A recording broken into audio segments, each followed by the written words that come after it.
Well, so look, there are quite a lot of them in that interview that the reporter Joy News did. So it lends credence on the things that Matipebu you indicated. But the NDC did not take part in this by-election, Mr. Gyamfi. It's a decision that you took looking at all the events and also the factors at play. But certainly your eyes were fixed on the happenings in Ejisu and the aftermath or the outcome of it, is it not? Well, for me, there are two aspects of this election and the outcome thereof which are of interest to me. One aspect is an exciting aspect that I am happy about. The other is a very sad and disappointing aspect that I am scandalized and outraged about.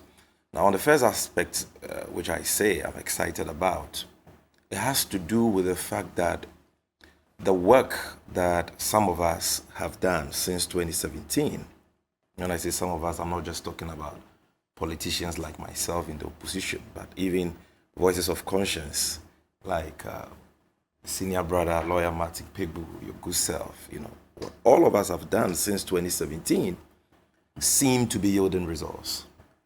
It seem to have awakened the consciousness of the people of this country, patriotism in the people of this country.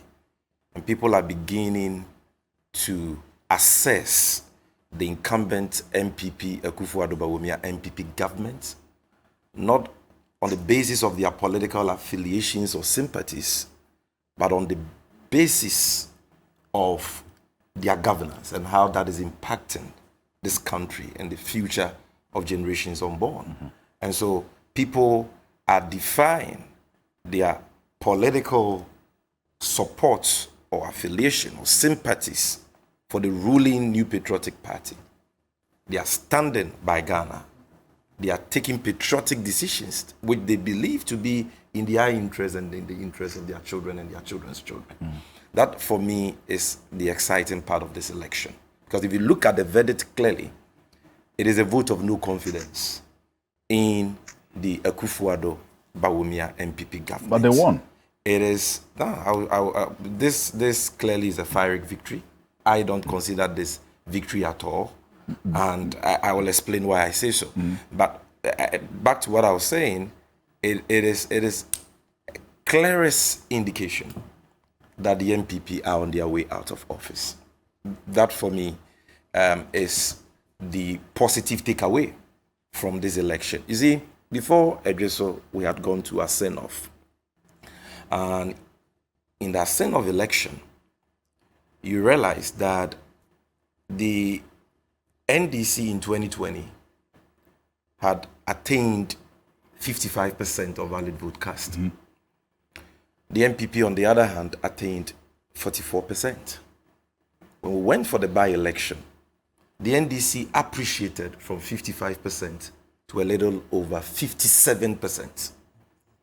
The MPP in that constituency, and Asenov is a swing constituency, the MPP has won it, the NDC has won it, a very swing constituency. The MPP declined from the 44% they got in the main election in 2020 to 42%. Okay, if you check the decline, it was a 2.6 percentage decline. That should tell you about the fast rate at which this government is becoming unpopular. The alarming rate at which people, is it even alarming? The rate at which people are losing hope in the Akufo-Addo Bawumia MPP government. From a send-off, we went into this Ejisu By-Election. And as you yourself has demonstrated with data, you realize that in 2016, the MPP had a little over 83% of valid vote cast in the parliamentary. A little over 83%.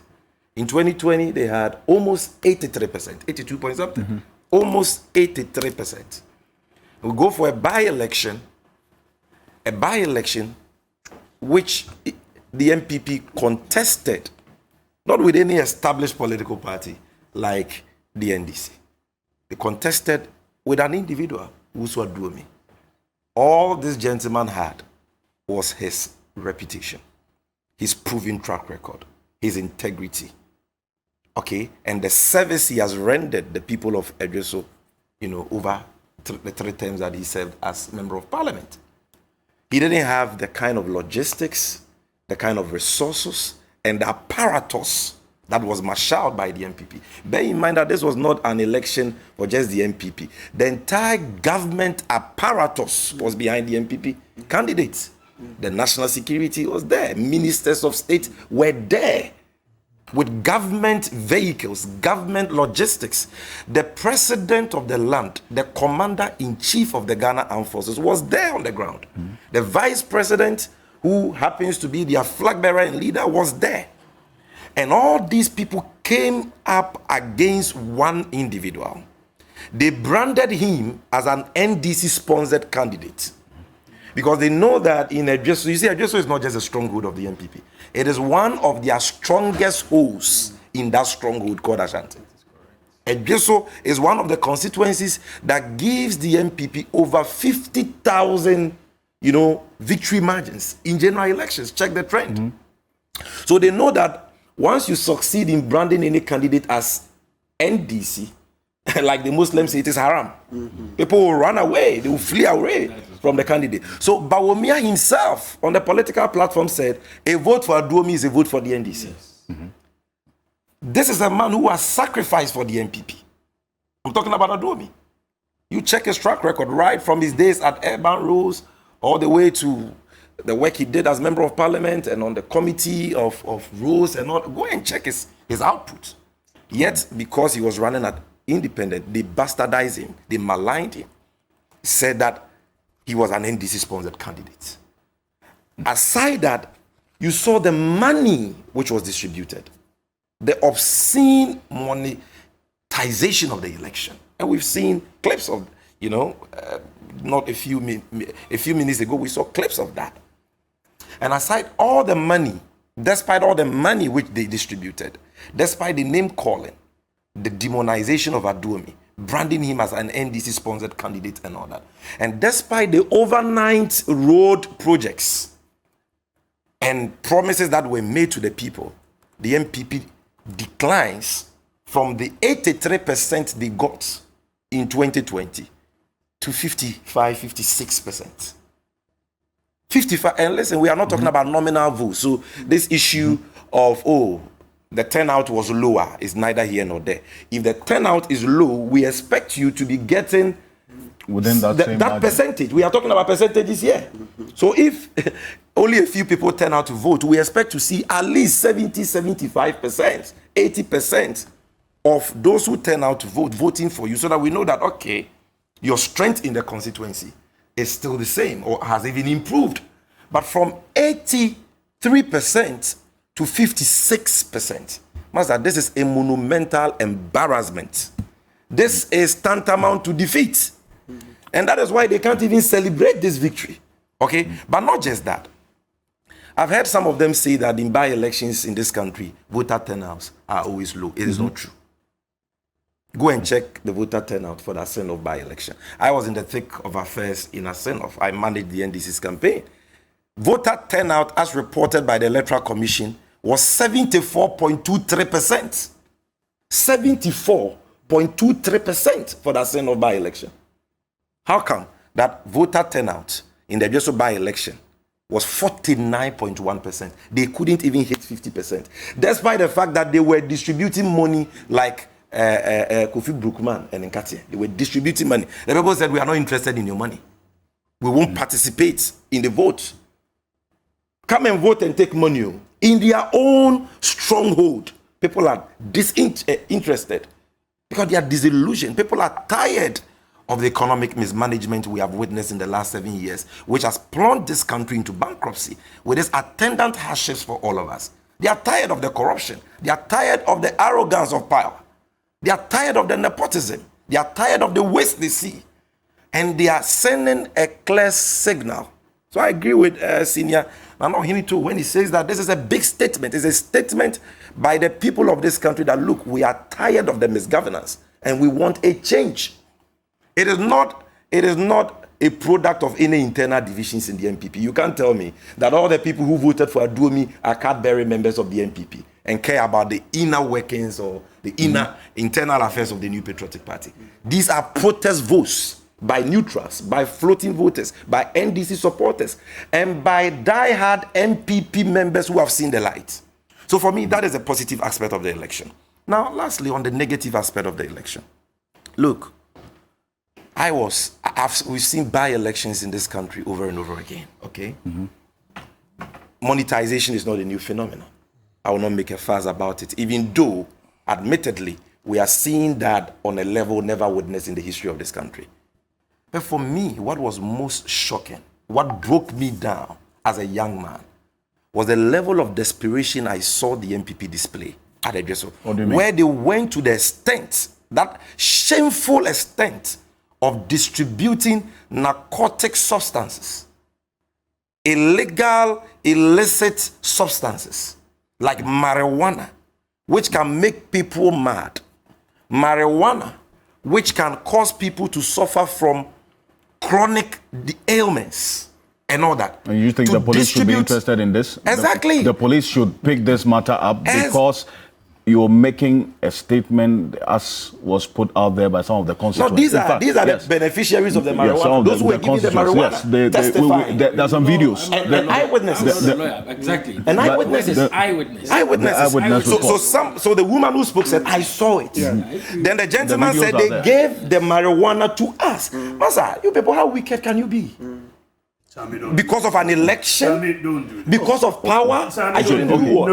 I am totally disgusted. Don't do this. I am totally appalled. This is the very first time I'm meeting you. No, listen. Don't do this. Don't do what? Say what you want to say. I am, and that is exactly what I'm doing. Gentlemen, I'm not sure I've mentioned your name. No, you are. Okay, gentlemen. I shouldn't. It's all right. You are the icon of the NPP. Okay. Because of what he said, I'm going to look in his direction. I'm going to look into his direction. Maybe the cameraman should take the camera. Let us have a very fruitful. Are you here as neutral?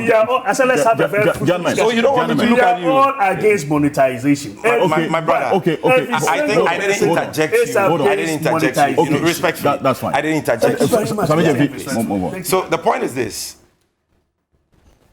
It is totally unacceptable, totally irresponsible and reprehensible for a political party in this country to descend so low to the extent of distributing marijuana. Then what are they going to do in the main elections coming up?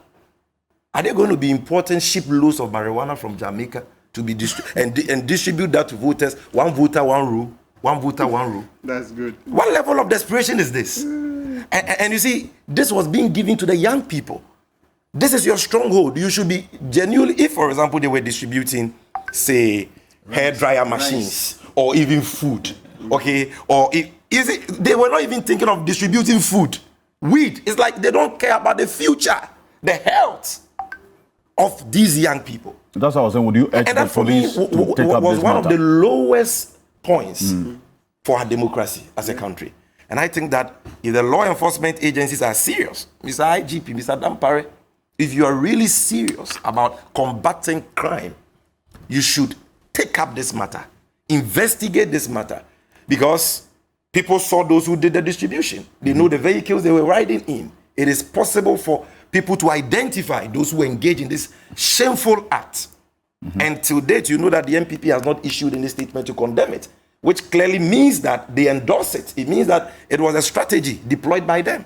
Okay? And this, for me, is a reason why any young person listening to us, watching us this morning, should not give their vote to the New Patriotic Party, because they simply don't care about you. They are ready to give you marijuana to destroy your life for votes. That is what they are ready to do.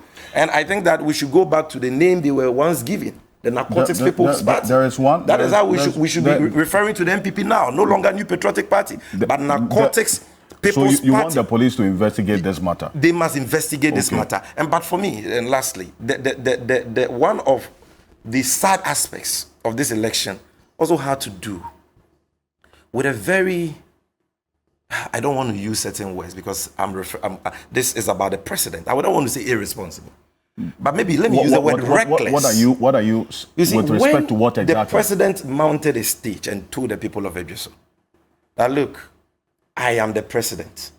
No independent member of parliament can come to me to lobby me for rules. And that it is only MPP members of parliament who can come to me to lobby me for rules. What was he communicating? Was he telling us that he is only a president for the MPP? Absolutely. Does he understand the seriousness of his oath of office? The oath that says that he will be fair to all manner of persons? Does it understand the constitution he has sworn to uphold, the supreme law of the land, Article 17 of which says that he is not supposed to discriminate against any group of people? Look, this is not a one-off of the cuff statement by the president. You heard what he told the chiefs from Ekumfi, who visited him at the presidency, the seat of government. And he told them that I neglected you because you chose to vote against the MPP parliamentary candidates. He goes to flood victims somewhere in the voter region, and he tells them that you didn't vote for me, so I was not even supposed to come here. I'm doing you a favor. In other words, paraphrasing him, by coming here because you didn't vote for me. Now he goes to Ejisu, his own stronghold, and he tells them that no independent member of parliament can come to me for rules. Really, Mr. President?